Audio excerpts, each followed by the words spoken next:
Again, what's being done? What are the protocols in place that help them?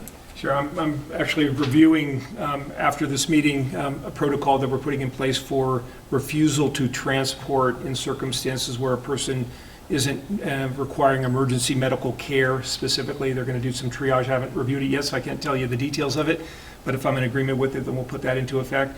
The other piece is that we are asking that the paramedics and the EMS first responders are all tuned in to being thoughtful about the approach they take. You know, historically, I think most of us in healthcare, one of our first things to do is to reach into a patient and just lay a hand on it, gives them some comfort, it gives them some reassurance.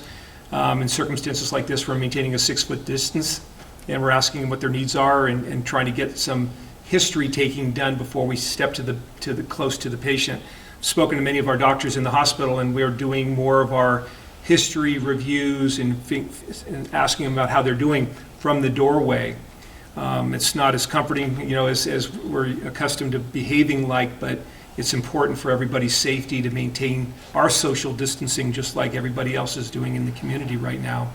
And then when they do enter the room, they have their protective equipment on and they go to the bedside or to the patient's side as briefly as possible and leave as soon as possible, clean up, and then they can finish their documentation and everything else that needs to be done after they've washed again after the exposure.